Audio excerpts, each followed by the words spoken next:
বাগানের ধারণা বদলে দিচ্ছে মথুরাপুরের ভেটকিপুরের গ্রামীণ মহিলাদের জীবন। গ্রামীণ মহিলাদের স্বনির্ভর করতে বছর দুয়েক আগে থেকেই এই প্রশিক্ষণ দেওয়ার কাজ শুরু হয়েছিল সেখানেই। বর্তমানে বাগান থেকে উৎপাদিত সবজি নিজেদের চাহিদা মিটিয়ে বাজারে বিক্রি করছে তারা।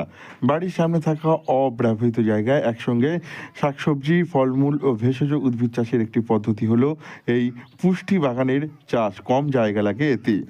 শাক সবজি এখানে সব হচ্ছে 16 রকম শাক সবজি, পালং শাক আছে, এদিকে মূলো শাক আছে, এই কড়াই শাক, 16 রকমের। এগুলো কি আপনারা অনেক মহিলাই প্রশিক্ষণ নিয়েছিলেন? হ্যাঁ, বাড়ির হয়ে যাচ্ছে, হয়ে বেশি হলে বিক্রি হয় বাজারে। বাজারে বিক্রি করছেন? সবাই কি একসঙ্গে করছেন এরকম ভাবে? হ্যাঁ, একসঙ্গে সব হচ্ছে। হচ্ছে শাকসবজি চাষ হচ্ছে এই বাগানে বিভিন্ন রকমের। একটা বাগানেই করছেন? হ্যাঁ, একটা বাগানে বিভিন্ন রকমের। কম জায়গার মধ্যে অনেক শাকসবজি এইভাবে চাষ করা যাচ্ছে, যা পরিবারের সদস্যদের জন্য তাজা, নিরাপদ ও পুষ্টিকর খাবার নিশ্চিত করে এবং পুষ্টিহীনতা দূরীকরণে সহায়তা করে।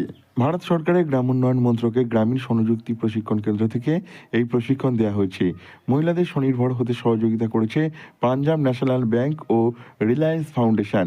এই প্রশিক্ষণ নিয়ে গ্রামের অনেক মহিলাই এখন স্বনির্ভর হয়ে উঠেছে বলে জানিয়েছেন মিনতি পাই গ্রামের এক মহিলা। এটা আমাদের এমএসএমই থেকে সহযোগিতা করে। যদি আমরা গ্রামের মায়েদেরকে আমরা যদি আস্তে আস্তে স্কিল ট্রেনিং দিয়ে তাদেরকে আমরা তৈরি করতে পারি, তারা কিন্তু আস্তে আস্তে অর্থনৈতিক দিক দিয়ে উন্নতি করতে পারবে। 170টা পরিবারকে নিয়ে, আর এই মুহূর্তে ভেটপুরে আমরা এই গ্রামে আমরা 40টা মায়েদেরকে নিয়ে 40টা আমরা পুষ্টি বাগানের উপরে কাজ করছি। হ্যাঁ, কারা বাড়িতে কেউ কেউ যাদের ফ্যামিলি বড়, বাড়িতে তারা নিজেরা সেগুলো ব্যবহার করছে। যাদের ফ্যামিলি ছোট, তারা উদ্বৃত্তগুলো টুকটাক বিক্রিও করছে।